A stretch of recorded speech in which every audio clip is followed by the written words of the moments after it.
Et bonjour à tous, c'est Germain de Webax. J'espère que vous avez la forme. En tout cas, on se retrouve comme d'habitude pour un nouveau tutoriel PrestaShop. C'est le retour des vacances. Alors, en tout cas, pour moi c'est la rentrée. J'espère aussi que vous avez pu prendre quelques vacances, vous reposer, siroter des mojitos au bord de la plage. Mais maintenant tout ça c'est fini, c'est la reprise. Qu'est-ce qu'on va voir aujourd'hui? Eh bien, euh, on va voir comment intégrer le suivi de colis sur PrestaShop. Est-ce que, est-ce que vous êtes impatient quand vous faites une commande? C'est la question que je vais vous poser. Euh, eh bien, on va dire c'est d'instinct. On aime savoir où se trouve notre commande. Assez souvent, on a fait notre commande, on aime bien faire le tracking de notre commande. Alors, il y a différents degrés, un niveau d'impatience. Euh, D'ailleurs, il y a des fois sur le web des petites euh, comment on dit ça, des petites animations, des petites illustrations assez drôles du style vous faites la commande et vous voyez après la personne qui est collée contre la vitre en train de regarder si le colis arrive quoi. Des fois c'est presque ça. Et voici une question déjà aussi que se posent des utilisateurs de PrestaShop, c'est comment intégrer justement ce suivi de colis. Et pourquoi j'y réponds? Vous allez me dire mais c'est quelque chose de basique. Oui, mais une fois de plus, c'est important pour le référencement. Comme dans votre activité, dans la mienne, c'est important que je réponde à toutes les questions de mes clients. Et plus je réponds à des questions, plus ça fait de visibilité et plus on est content. Voilà, vous voyez, vous savez ce qu'il faut faire dans votre domaine d'activité, hein, c'est toujours la même chose, répondre à l'intention de l'internaute. Donc, il y a une théorie qui dit, voilà, moi j'entends des fois des clients qui me disent, ouais mais le colis va arriver dans 1 ou 2 jours, pas besoin de faire de suivi. On sait que dans 1 ou 2 jours il est là, donc à quoi ça sert de faire le suivi du colis alors que dans 2 jours il est là? Finalement, on avertit le client, c'est livraison sous 1 à 2 jours, 1 à 3 jours. À quoi bon faire le suivi de colis?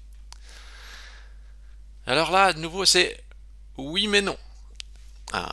En fait, il s'agit d'une qualité de service. Déjà aussi, ça permet de montrer le sérieux de votre entreprise. Quand vous avez le suivi du colis, euh, ça permet de montrer à vos clients que vous faites les choses bien. Vous allez pouvoir aussi tracer le colis. Donc ça veut dire que vous allez pouvoir savoir où il est le colis. Vos clients seront contents et vous donnerez aussi une image professionnelle. Et vous aussi, vous pourrez du coup traquer le colis, savoir là où il va. D'ailleurs, à ce sujet, on peut se poser encore une autre question dans la notion de tracking des colis, c'est est-ce que il faut, en Suisse en tout cas, on a cette notion-là, qui est est-ce que il faut faire compte signature, hein. Parce qu'il y a des commerçants qui disent non, on veut pas faire compte signature parce que c'est des frais en plus. Alors là, c'est des grandes questions. Euh, Si vous posez le colis et puis il n'y a pas de signature, et puis que le colis après il est volé ou perdu, bon, c'est embêtant, hein. La marchandise, pas moyen vraiment de contester ça en fait. Et donc la question à se poser c'est est-ce que il faut demander des frais à l'expédition pour avoir justement la signature du client lors de la réception de la marchandise ou pas? Ça dépend des pertes que vous pouvez avoir en fait. Mais ça c'est mon point de vue. De nouveau, je me dis, ok, moi je préfère presque demander un franc de plus ou 2 francs de plus et être sûr que le colis est bien remis au client. Mais ça, c'est des grands débats, hein. Ça dépend des secteurs d'activité, ça dépend aussi des régions dans lesquelles vous avez votre activité, hein, parce qu'il y a des régions plus instables que d'autres, au niveau aussi de la clientèle et tout ça. Donc, ouais, ça, c'est des questionnements à voir. Et donc, pour ce suivi de colis, hein, je vais y venir, est-ce que c'est finalement si une évidence que ça? Pas vraiment, en fait. On pourrait croire que finalement tout le monde fait le suivi de colis, mais en fait, finalement, chez les petites structures, on voit pas souvent le suivi du colis. C'est plus chez les structures confirmées, mais chez les petits moyens e-commerçants, pas tout le temps on a le suivi du colis. Donc je pense que c'est quelque chose que, voilà, pourquoi pas, pour la rentrée, hein, s'y mettre au suivi de colis. Je crois que tout est dit, c'est parti, on y va, rentrons dans le vif du sujet. Non mais normalement, comme l'a dit la tradition, c'est parti, on y va, go! Voilà, ne changeons pas les bonnes habitudes. Alors, déjà la première chose c'est comment on suit un colis. Alors, chaque système a sa manière de suivre le colis. Bon, moi je vais aborder surtout pour la Suisse, mais pour les autres systèmes c'est exactement pareil. Si je regarde suivi de colis, alors je vais mettre suivi colis du PD URL. J'essaie de mettre quelque chose comme ça. URL tracking. Où est mon colis? Hop, hop, hop. Allez, regardez il y a une petite animation marrante là avec le suivi du colis. Bon, je valide. Donc vous voyez en fait, hein, en gros, ce qui se passe c'est pour faire le suivi de colis. Le principe est de générer une URL de ce type. C'est-à-dire que le service génère une URL de ce genre. Hop, boum. Puis après, vous avez votre numéro de colis. Et hop, vous êtes censé envoyer ça au client. Puis quand le client il clique sur ce lien, il est redirigé vers le service en question. Puis ça dit ok, voilà où il est votre colis. Bon, en l'occurrence ici, ce numéro n'existe pas. C'est toujours un peu le même principe, hein. Donc il faut vous renseigner sur le système d'expédition que vous utilisez pour savoir justement comment est générée l'URL de suivi de colis. Première chose à savoir, c'est justement avoir cette URL de suivi de colis. Par exemple pour la poste suisse, donc chez nous, ça se passe comme ça, il dit ok. Regardez, c'est le même principe, hein, c'est une URL comme ça. Si je reprends même avant l'URL, vous voyez comment elle est, c'est suspost, etc., suspost tracking, etc. Ok.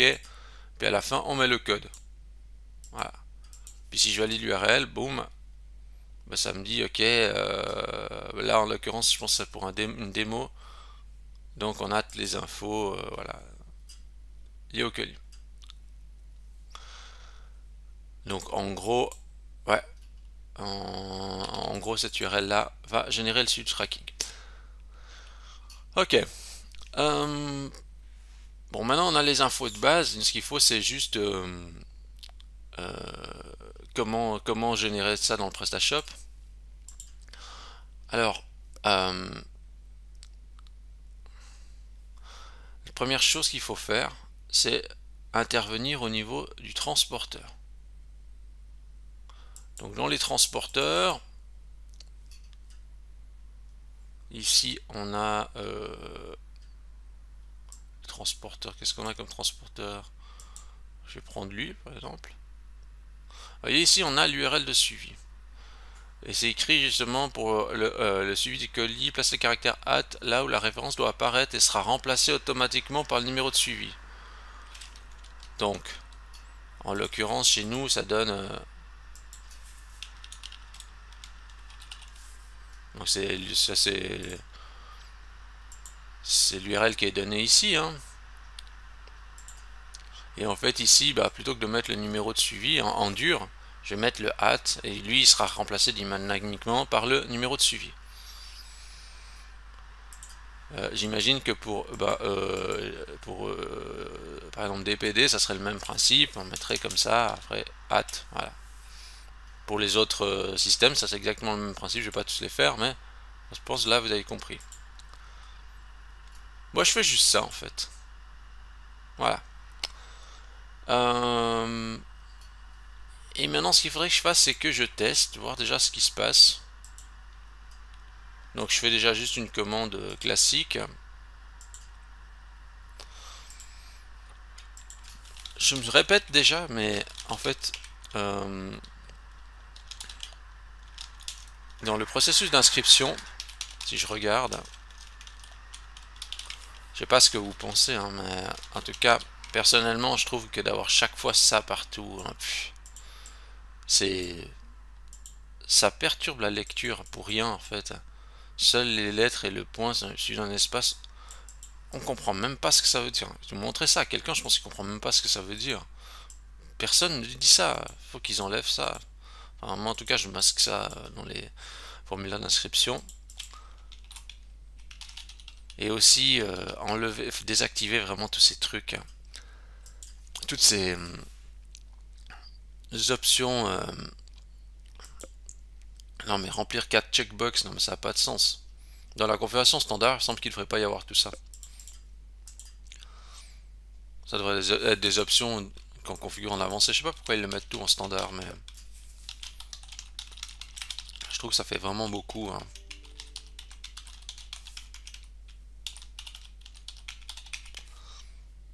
Ah, bon là il n'y a pas de transporteur. Je vais juste aller juste l'activer sur ma zone. Voilà.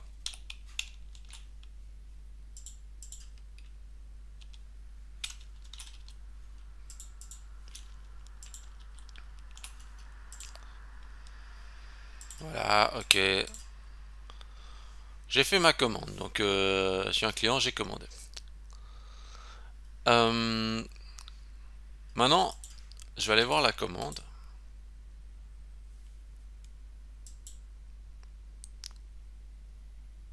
Et en fait, dans la commande, on a justement sur la partie transporteur ici, on peut cliquer sur modifier et mettre le numéro de suivi. Et si je mets un numéro là-dedans, ça va envoyer un mail au client avec le numéro de tracking. Alors, il fut un temps, je dis bien parce que votre version peut-être elle est différente de PrestaShop, elle est différente de celle-ci. Il fut un temps où le statut des fois jouait un rôle sur l'accessibilité du bouton.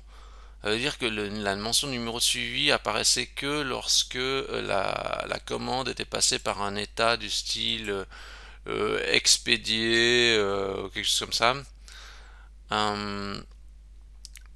Donc,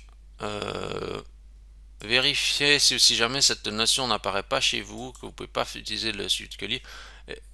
Je vous invite à faire un test sur l'état de commande, de changer l'état pour voir si, en fonction de l'état de commande, est-ce que cette mention numéro de suivi apparaît. En tout cas ici, dans les versions récentes, je dirais que ça apparaît automatiquement pour tous les statuts. Là je suis en virement bancaire, donc qui est considéré comme non payé, etc. Le numéro de suivi il apparaît tout de suite sans problème. Et donc, ce que je vais faire, c'est que je vais prendre l'exemple de mon code ici. Donc je vais prendre ce code là, je vais le mettre ici, hop, et je clique sur mettre à jour. Mise à jour réussie.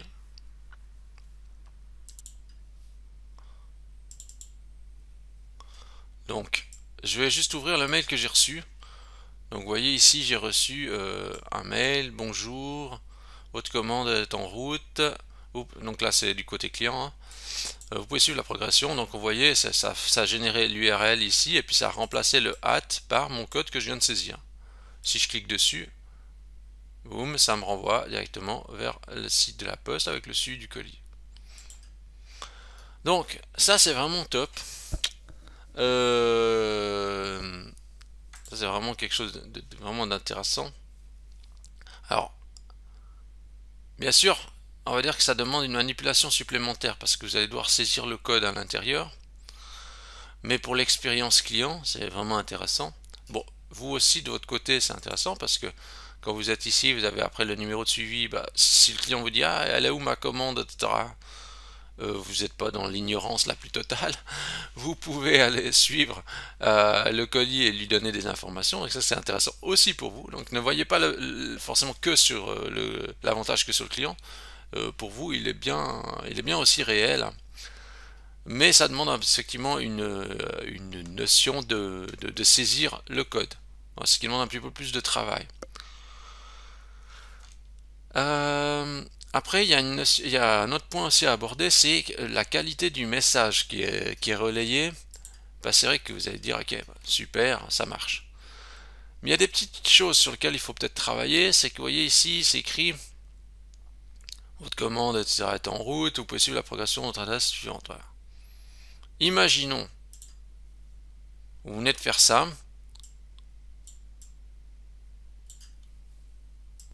je vais vous donner un exemple précis que je vois, par exemple comme ça, boum, non, je vais mettre un code invalide, Voilà. Dans un cas qui arrive fréquemment, lorsque justement, en fait, si vous voulez, le code il a été donné par la poste, mais que bah, le tracking il n'est pas encore synchronisé avec leur système. Ça veut dire que vous allez envoyer le mail au client, puis le client il va cliquer dessus, puis il va faire ah aucun envoi n'a été trouvé. C'est juste parce que des fois ça met un petit peu de temps à s'actualiser, ça met quelques heures, des fois il y a un peu de décalage.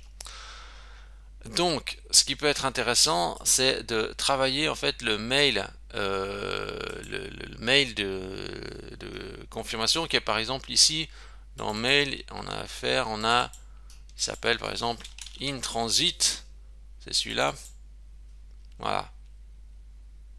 Donc par exemple, de rajouter une mention, là je vais juste faire comme ça, edit avec Notepad.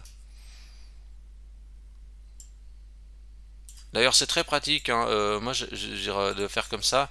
Quand vous double-cliquez sur le fichier HTML en local, vous pouvez voir tout de suite ce que ça donne le texte sans faire toute la boucle. Comme ça, vous avez déjà une vision directe sur le fichier. Donc ça, c'est assez pratique de travailler directement sur le fichier HTML comme ça.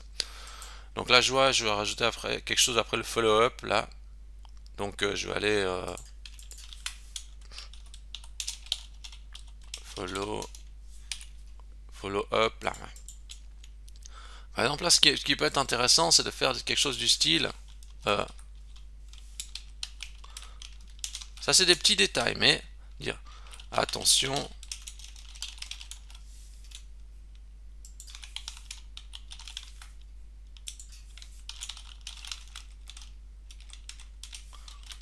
Le tracking n'est pas instantané, peut mettre quelques heures avant d'apparaître. Après, il faut juste trouver le vrai message à mettre là. Je mets juste à la volée. Euh, Attention, le tracking peut mettre quelques heures avant d'apparaître. Euh,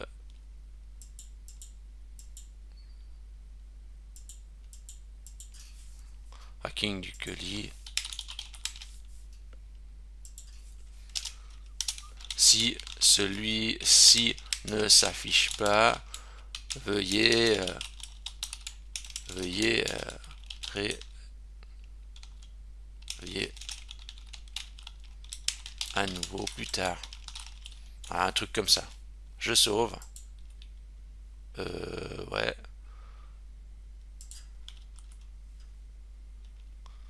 Je fais encore un petit retour à la ligne là. Boum, un petit BR.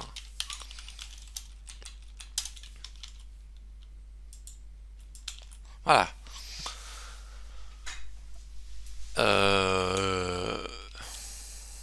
Et puis même si on veut encore pousser un petit peu plus loin, je mets juste le en rouge la mention, euh, je mets un petit style, je mets euh,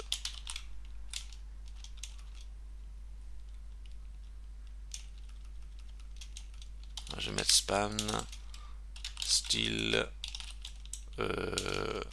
color. Cette couleur normalement c'est rouge foncé. 1, 2. C'est un code couleur rouge. À span. Donc j'ai encapsulé le attention dans une balise span qui est de couleur rouge. Et puis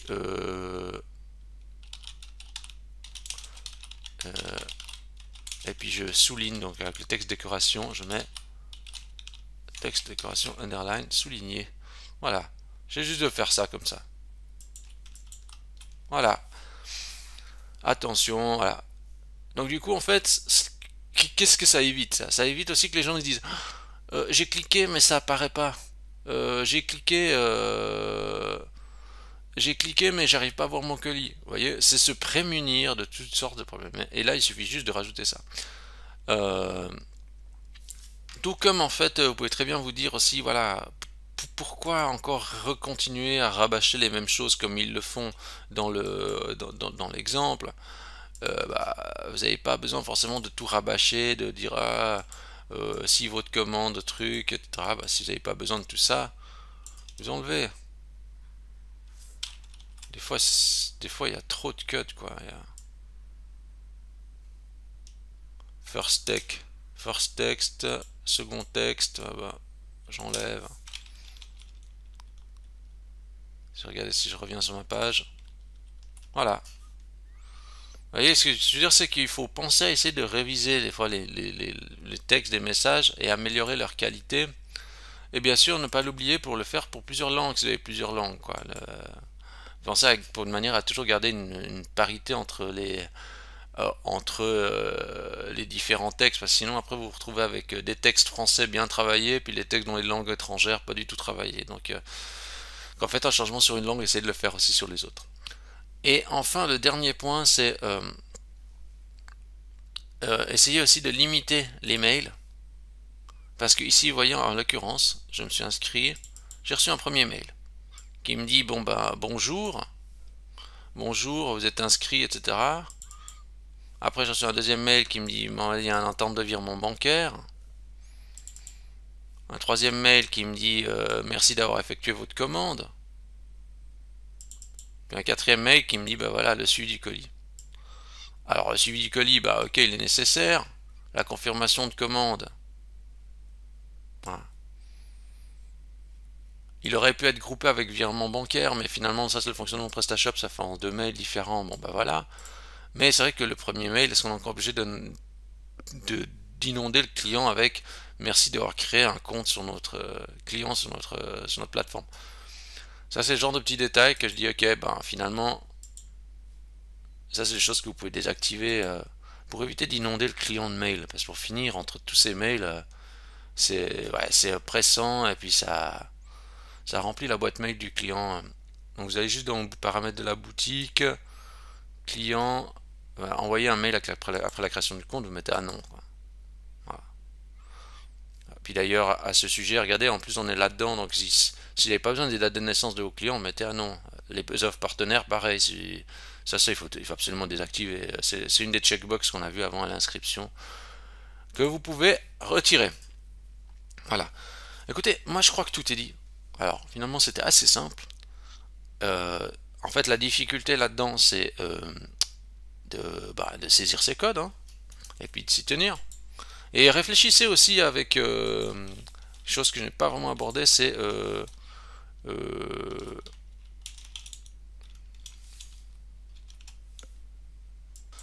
réfléchir aussi avec voilà la notion de signature, oui ou non. Là, parce que vous voyez ici, par exemple, entre autres, avec la signature, distribution uniquement contre signature ou autorisation de distribution.